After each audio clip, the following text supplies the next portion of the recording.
الحمد لله رب العالمين، والصلاة والسلام على أشرف الأنبياء والمرسلين نبينا محمد وعلى آله وصحبه أجمعين.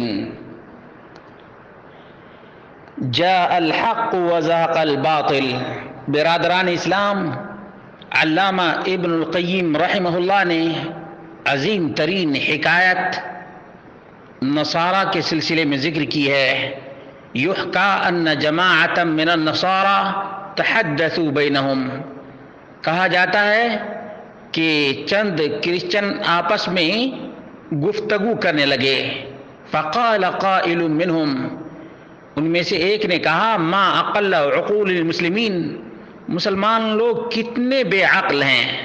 یزعمون ان نبیہم کان یرعی الغنم، مسلمان لوگ کہتے ہیں کہ ان کے نبی بکریاں چرایا کرتے تھے.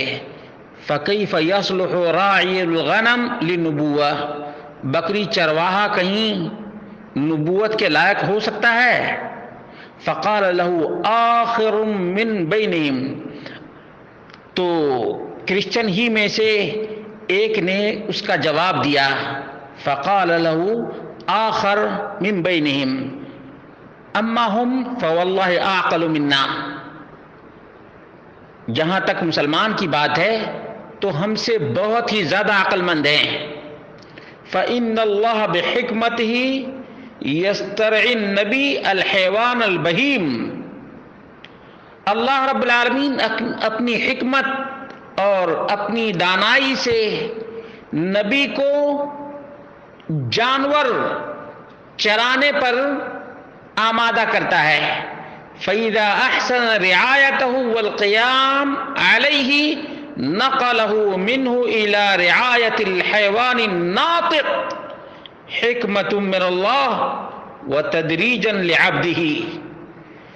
جب اللہ کا یہ بندہ بکری اچھی طرح سے چرا لیتا ہے، بکری کا دیکھ ریکھ اچھی طرح سے کر لیتا ہے، تو اللہ رب العالمین حیوان سے حیوان ناطق کی رہنمائی کے لیے تیار کر دیتا ہے.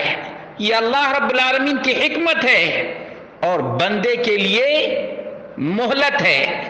وَلَكِنْ نَحْنُ جِئْنَا إِلَى مَوْلُودٍ، ہم کرسچنوں کا حال یہ ہے کہ ہم ایک ننھے منھے بچہ کو اپنا نبی مانتے ہیں جو ایک عورت سے نکلا.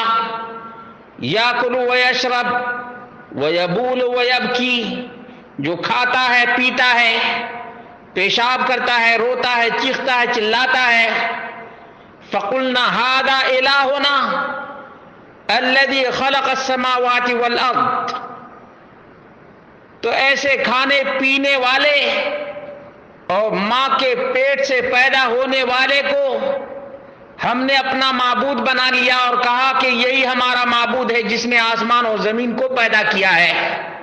فَأَمْسَكَ الْقَوْمُ عَنْهُ، تو پورے کرسچن کی یہ جماعت خاموش ہو گئی.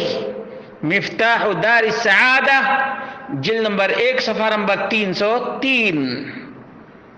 تو جو کھائے پیے، روئے، پیشاب پخانہ کرے، وہ معبود کیسے بن سکتا ہے؟ بکری چرانے والا تو بکری کی دیکھ ریکھ کر کے اس قدر تیار ہو گیا کہ پوری انسانیت کی رہنمائی اور رہبری کر سکے.